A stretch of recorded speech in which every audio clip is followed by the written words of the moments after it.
நல்லா சுவையா சமைக்கக்கூடிய 4 ராசிக்காரர்கள் யாரு அப்படின்றது தான் இந்த வீடியோல நீங்க பார்க்க போறீங்க. ஜோதிடத்தின் அடிப்படையில ஒருத்தவங்களுடைய கேரக்டரின் அடிப்படையில அவங்களுடைய தொழிலோ, இல்ல அவங்களுடைய லைஃப் சாய்ஸஸ் இந்த மாதிரி நெறைய விஷயங்கள் வந்துட்டு மாறும். அதன் அடிப்படையில இப்போ உணவு மேல பிரியம் உள்ளவர்கள் and at the same time உணவ நல்லா சமைக்கக்கூடியவர்கள் அப்படின்ற கேட்டகரியில 4 ராசிக்காரர்கள் இருக்கிறாங்க. அதுல நம்பர் 1 கடக ராசிக்காரர்கள். கடக ராசிக்காரர்கள பொறுத்தமட்டில அவங்களுக்கு ரொம்ப புடிச்சவங்கள ரொம்ப பத்திரமா பார்த்துக்கணும் அப்படின்னு நெனைக்கிற ராசிகள்ல வந்து இவங்க ரொம்ப ஒரு டாப் இடத்துல இருக்கிறாங்க அப்படின்னே சொல்லலாம். ஸோ ரொம்ப நல்லா பார்த்துக்கிறது அப்படின்னா அது வந்து சமையல் மூலியமா பார்த்துக்கிறது. அவங்கள பொறுத்த வரையில அன்பை பரிமாறுறது அப்படின்றது சமையல் மூலியமா அப்படின்னு வந்து அவங்க நம்புறாங்க. முக்கியமா பாரம்பரிய சமையல்கள் எல்லாத்தையுமே தேடி தேடி அண்டர்ஸ்டாண்ட் பண்ணி அதை சமைச்சு கொடுக்கணும் அப்படின்ற ஒரு மனநிலை கொண்டவங்க. சமைக்கும் பொழுது அன்புக்கு ஒரு ஸ்பூனு, அப்படியே பாசம் ஒரு ஸ்பூனு, இந்த மாதிரிலாம் போட்டு சமைச்சு அவங்களுக்கு ரொம்ப பிடிச்சவங்களுக்கு கொடுக்குற ஒரு டைப் ஆஃப் பர்சன் தான் கடகராசிக்காரர்கள்.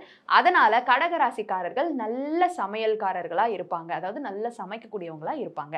நம்பர் 2 ரிஷபராசிக்காரர்கள். ரிஷபராசிக்காரர்களை பொறுத்த மட்டும் ஆடம்பரமான விஷயங்களை வந்து தேடி தேடி போய் பார்க்கக்கூடியவங்களா இருக்கிறாங்க. அதுல முக்கியமா உணவு அப்படின்னு வரும்பொழுது ஆல் டைப்ஸ் ஆஃப் உணவுகளையும் தேடி ருசிச்சு சாப்பிடக்கூடியவங்க ரிஷபராசிக்காரர்கள். நல்ல விதவிதமான குவிசைன்ஸ்லாம் போய் சாப்பிடக்கூடியவங்க. அப்படி சாப்பிட்றதுனாலயே அதை வந்து அவங்க அன்புக்குரியவங்களுக்கு செஞ்சு கொடுக்கணும் அப்படின்னு ஆசைப்படுவாங்களாம். ஸோ டிஃப்ரெண்ட்லாம் பார்த்துட்டு வந்து அதை வீட்டில் அப்படியே ட்ரை பண்ணி அதை வீட்டில் இருக்கிறவங்களுக்கு அஃப்கோர்ஸ் நல்லாவே சமைச்சு கொடுப்பாங்க. அந்த கேட்டகரியில ரிஷபராசிக்காரர்கள் நல்ல சமையல்காரர்கள், at the same time different லெவல்ல வந்து சமைக்கக்கூடியவங்க.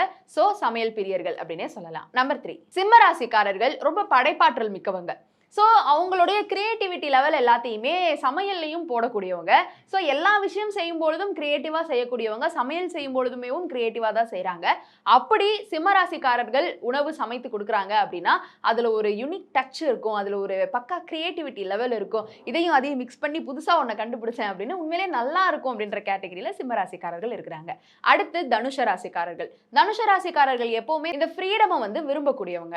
அண்ட் ஃப்ரீடம் மட்டும் இல்லாமல் சாகசத்தையும் விரும்பக்கூடியவங்க. சாகசம்னா அதை சமையல்லையும் நாங்க காட்டுவோம் அப்படின்னு சுவையான உணவை சமைச்சு காட்டுறது அப்படின்றதுல வந்து ரொம்ப போட்டி போட்டு சமைக்கக்கூடியவங்க தனுஷ ராசிக்காரர்கள். ஸோ இந்த ராசிக்காரர்கள்லாம் அவங்க வீட்டில் இருக்கிறாங்க. ஒருவேளை இன்ன வரைக்கும் அவங்க சமைச்சதே இல்லை அப்படின்னாலும் அவங்கள ஒன்ஸ் சமைக்க வச்சு பாருங்களேன். அவங்களுடைய கிரியேட்டிவிட்டி லெவல், அன்பு அண்ட் இந்த பக்கம் தனுஷ ராசிக்காரர்களுடைய சாகசம், இது எல்லாமே ஒன்னா சேர்ந்து அவங்க உணவு அப்படின்னு சமைக்க ஆரம்பிக்கும் பொழுது ரொம்ப அற்புதமா சமைப்பாங்க, நல்லபடியா சமைச்சு கொடுப்பாங்க அப்படின்னு சொல்லப்படுது. ஸோ இந்த வீடியோ பத்தி உங்களுடைய கருத்து இருந்தா கீழே வந்து கமெண்ட் பாக்ஸ்ல ரியா கூட ஷேர் பண்ணலாம்.